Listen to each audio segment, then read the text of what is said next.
Kyle Austin with Mike Griffith, Spartan Stadium, looking ahead to Michigan State's Purdue game on Saturday here at noon. And Mike, Purdue, obviously, people know what they've done this season. Not a great start, but this is a program that's really given them some trouble over the years. You know, last year Michigan State was only up by a touchdown. Purdue had possession late in the game, and it took a Darian Harris pick six to put that game away. And the year before, Connor Cook didn't even throw a touchdown pass against them. They won 14-0, and one of those scores was a defensive touchdown. So for whatever reason, Coach Darrell Hazel and Purdue have been a real thorn in the side of Michigan State. And, kind of wonder what's going to happen this week, Kyle. Coach D'Antonio today was asked about the injuries, kind of left it up in the air.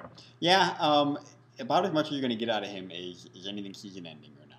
And he went out today, which he wasn't willing to do Saturday or Sunday, but he came out today and said there's nothing season-ending, which Jack Conklin, I think, is the biggest thing people were wondering about. You saw him with a wrap around his left knee for the second half of the game on Saturday. Obviously, you know what a big part of that offense he is, protecting Connor Cook, third-year starter.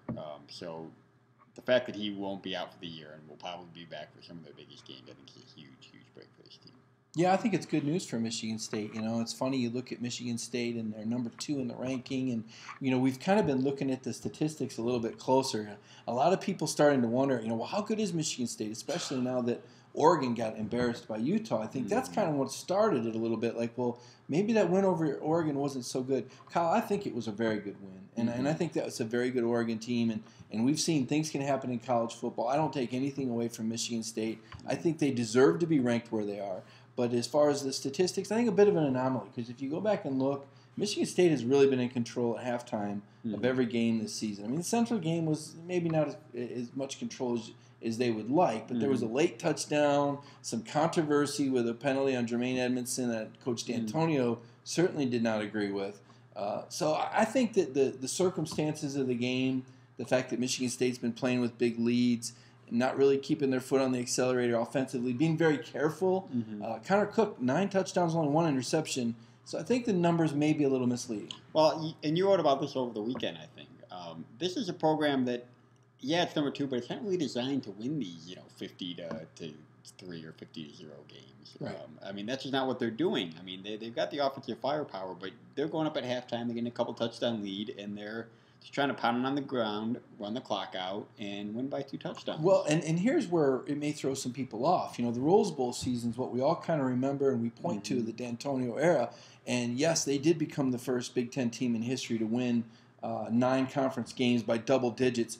But they did it running the football. They did it handing it off to Jeremy Langford the last 10, 15, 12 plays of different games. It just so happened that they were so dominant in the run game that they were able to run away in that fashion. And if Michigan State's going to win decisively, Kyle, they're going to have to do it that way, because that's what Mark D'Antonio is insistent upon, that this run game get going. And that's why the Conklin injury and the Cody Keeler injury, that's why those injuries are so important. Yeah. And I don't know if I'm allowed to give betting advice on here, but Michigan State is 0-4 against the spread. I'm not sure Vegas entertainment purposes only. I have not quite caught up to the fact that Michigan State is just not going to run it up on these teams. And what are they, 23 this week? 23, 24, and the MI picks, I've got Purdue covering, and I think Michigan State will win easily by their standards. But I think Michigan State fans, yeah, they're number 2, but I think you're going to have to get used to the fact that you're not going to have these big blowout wins where you feel like, oh wow, we really beat the crap out of them. I don't know. It's like it's been it's like the roulette wheels landed on red 4 times.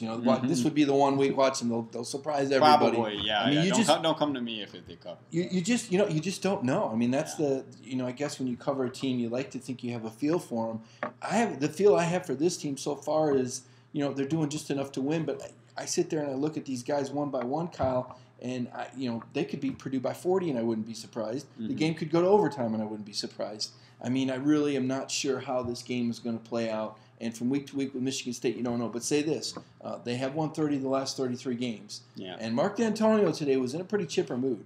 And we're all kind of trying to figure out why Mark D'Antonio was the comedian today. But he was kind of having some fun, give and take with the media. And we're not accustomed to seeing it. Maybe since the Hard Knocks news came out. Maybe he felt like he had to give us a slice of life up here today. Yeah, the Hard Knocks news, for those who didn't see it, Michigan State was actually approached with a Hard Knocks type of show. I'm not sure if it was exactly Hard Knocks or not, but it was one of these all-access type shows like you see, HBO does with the NFL. They turned it down, which doesn't surprise me given. I think that's a good move, though. And a potential national championship season? I think it's a good move for one thing. So you saw Ohio State do it with Big Ten Network, do a Hard Knocks type show. Michigan State was approached by HBO, and to me that's a huge difference because your Big Ten Network does it, you get to decide what goes on the air and what doesn't because the school owns the Big Ten Network. With HBO, once you let them in there, anything they catch on film is fair game for them. And there's a lot of danger in that, especially for a college program with these young kids. In a college town. You think they'd stop filming at the stadium? No. I think they'd be out at Rick's on Friday night probably. As much as I would have liked to watch that, I think you would have liked to watch that too. I understand why Mark D'Antonio would turn something like that down. I do too, and I think it was a good decision. I think Mark D'Antonio knows that this is the year. This is a potential championship season. You know, it's not too different really than a couple years ago when Tom Izzo felt like he had a national championship team. And, of course, they ran into UConn in Madison Square Garden, yada, yada, yada. Mm-hmm. We all know how that ended. But I think this is very similar for Mark D'Antonio. He's got 23 seniors, 20 of the fifth-year variety. He's got an All-American center. He's got a quarterback that could be the first one selected. He's got a first-round left tackle who may or may not be healthy this week. We don't know. He's got a defensive end in Shalik Calhoun that might be a first-rounder, maybe the best defensive line in the country. Some questions in the secondary. But between D'Antonio and Harlan Barnett, two of the best secondary coaches in America. So this could be the season, and I think D'Antonio made the right call, not letting the cameras in, potential distraction. All right. Well, I think that sets a new record for our weekly video length, so you got your money's worth this week. But we'll catch up with you Saturday from Purdue. Michigan State hosts Purdue, 12 noon, and we'll see you there.